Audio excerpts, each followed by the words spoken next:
Okay, back with you on the Bronx Buzz. Switching gears now, let's talk arts in the Bronx. Who better to talk about it with than the BX Arts Factory? It is Laura Alvarez. Nice to have you with us, Laura. Thank you for having me. And Tijay Mohammed is an artist, and it is an absolute pleasure to have TJ with us. Nice to have you with us, TJ. Thank you. Nice to be here also. Thank you. Um, Laura, as I mentioned to you when we got on the Zoom call together, the last number of times I saw you, you were wearing overalls in front of street murals. Talk to me about, and I didn't realize you were the founder of the BX Arts Factory. Talk to me briefly about the BX Arts Factory. Yeah, we started now, it's going to be like 6 years. Oh my Wow. goodness, time flies. We started, it was a group of us, and we had a show together to put up, and we couldn't find a space in the Bronx. And we said, listen, instead of complaining, let's do something about it. And that's how BXS Factory started. It started something that we felt the Bronx needed at that moment and still needs. And basically, here we are. And location, that was the big thing, and that is a big thing for a lot of artists. It is. Well, we had a location finally, and we lost it during the pandemic too. Yeah. So now we're back into looking for a space. Into Uh, virtual space like the rest of us. We're doing TV in virtual space. that's what we're doing right now. That's it.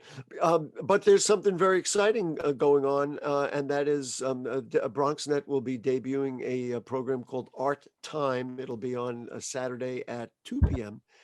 So just tell me about the creation of this program and the collaboration with BronxNet Television.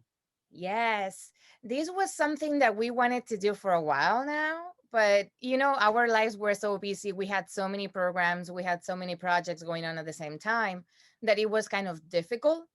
So when the pandemic started, we kind of thought, well, we have to move virtual like everybody else. Why not to start again this project that we talked a while ago with BronxNet and just like put it together? And that's how we started. We started basically with the artists recording themselves in their own studios because that was when the lockdown. And then we kind of the episodes that we're gonna be airing from now on, they have been a little more like production style, like with front cameras. Right, you've been able to broaden the production. Yes. I can understand it. What's the objective? Is it simply to show off artists, which is perfectly valid if that's what it is? But why do we have this program? What does it do? I've been teaching for a lot of years, and I've been like a artist. Like I love doing things in the street, and you get a lot of times these people that they ask you questions, right? You're trying to finish a mural, you have 2 hours left of light, and then you still have like 20 people talking to you, asking you things about your life, about your art. And I felt that people want to know, how do you become an artist? What is the path? What do you have to do? Where do I start? And I always tell them there's as many artists as people in the world. There's no one way, there's no one path. It's whatever you feel, and whenever you feel it, then you can develop that artistic quality that you have. Whatever it is, it can be in painting, in music, in dancing, and cooking. It doesn't matter. So we were trying to showcase Bronx artists and just let them explain how Sure. they became those artists, and how can people like find them work, and then do a little project on it too. I think the idea is to inspire and then illustrate how it can be done. Many Mhm. people have art in them. They, gee, I don't get enough of it in school, and they never taught me right, and they never let me really create. And this is a way of getting them to do it. Let's say hello to our friend Tijay Mohammed. TJ, let's talk a little bit about being an artist. You are not from here. So if you want to talk about your roots and how you came here and how you came to be a prolific artist. Yeah. All right. Thank you all for having me, and thanks also for the gift of time, which is the most valuable. Yeah. So I was born in Ghana in a place called Kintampo, and I had a lot of opportunity to interact with the public, because growing up in Ghana, my dad is a community leader. So I was always in the community, mostly religious events. So when I wanted to take the path of art, it was a little bit distraction with that, because religion, Islam, and art, some people had a lot of misunderstanding and misinterpretation of the verses with that. Then, but finally I had support from my mom. So getting into art school was a huge support that came from my mom. Then my whole family came also in support. And I moved into the US in 2013, settled in a few places, from States College, Staten Island, and then finally in the Bronx. The And I BX. think, yeah, and to be in the Bronx, it was between a contemplation between other boroughs and the Bronx, but I chose the Bronx because I felt it reflected a lot of diversity, and the colors that I saw in New York was mostly rooted in the Bronx, There you and it's go. become my home since then. Well, Yeah. listen, you don't have to sell the Bronx to me. I can guarantee you that. But really, what you just explained leads perfectly into this Black History Month exhibit that you put together. Talk to me about the inspiration is obvious, but some of the work is just beautiful, celebrating Black icons. And some of them even like Breonna Taylor, who are no longer with us. Talk to me about what you tried to do with these, because they're very interesting and compelling. Yeah, so I've been writing about a lot of projects that I wanted to do, but during this lockdown, I had a lot of inspiration came about it, and every year, I I have a specific project that I do relating to a particular topic. So this year, having to choose the women. So this is a group, a body of work that I started way back in Ghana in 2012. But celebrating, it was in general celebrating women, but now I'm directing it to celebrating people of color, especially women of color. And in my work, you will see I talk a lot about women and gender because of the inspiration I told you earlier about my mom.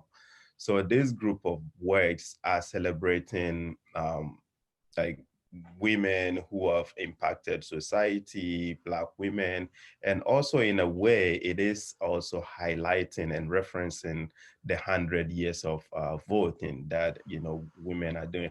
Although women are Black and women of color didn't started voting at that time, but I'm still honoring it because there's the juxtaposition of artwork. You play with it's just like novel. You play with the characters who engage with it.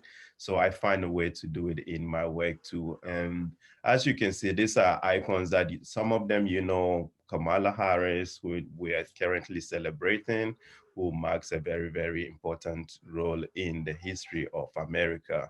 And the history of America can never be said or narrated without the history of Black and people of color. So you can see there's Harriet Tubman, who is referencing all these journeys and paths that Black have gone through. And then we have a generation that is mostly current with Breonna Taylor, and also what is referencing in the Black Lives Matter movement. She's the only one on the $2 bill, and I don't have anybody who would repeat in the $2 bill. But 100 and other notes. But TJ, I don't want to run out of time, but what interests me is the muse, is the idea. Did you wake up and say this is how this project is going to be, or did you start working on it and then it kind of grew into what it ultimately became? It grew into what it became because in the beginning, I started working with only fabric and I did a lot of experimentation on this project. And sometime I'll be thinking about how to celebrate women. And I'm thinking that the dollar note is one way that you can celebrate because it's in everybody's pocket. Then recently I saw Harriet Tubman's, news came about on her being on the $20 bill. That also became a huge inspiration for that project. And it's 100 women. This 100 women, why I'm including young girls and people of contemporary age is to serve as inspiration. So we are not only seeing Harriet Tubman and all the famous people, but we are also seeing people whom we don't know, like Mhm. young kids. And yeah.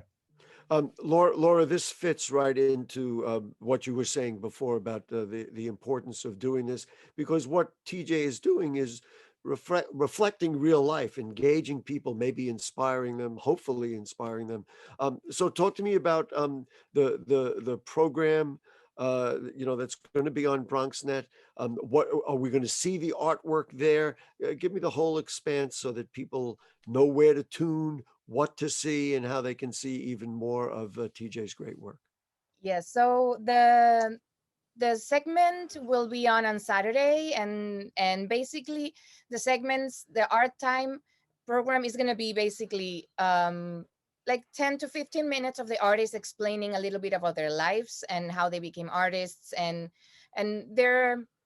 their views about art. And then the second part, everybody has to be ready because we're going to have a project for them to do at home. Uh-oh. Uh-oh. Yes. Wait a So minute. we'll be giving the I supply. have a marker. Can I start here? Am I okay here? Yeah. Now that's interesting. So this literally is going to inspire people, and you're going to motivate them to get to work. Yes. TJ, it seems obvious from talking to you. It's obvious what art has done for you, right? I mean, this is allowed you to grow and develop and learn about the world. I mean, I guess I'm answering my own question, but just tell me about the importance in your life of being able to be an artist.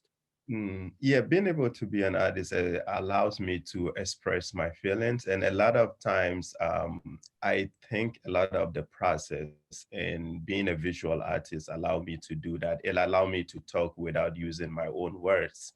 And also it allow me to engage with audience that would come in the future, because there are generations that would see your artwork when you do not live. So the freedom in it is what I love so much. And that Mhm. is why I try to find ways to engage communities in it. Some people say, well, you're just an artist or something. You try and sit there with a big open white canvas, and what are you going to do with it?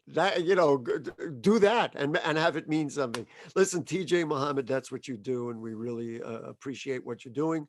And Laura Alvarez, let's look at Art Time Saturday on BronxNet. What channel on BronxNet?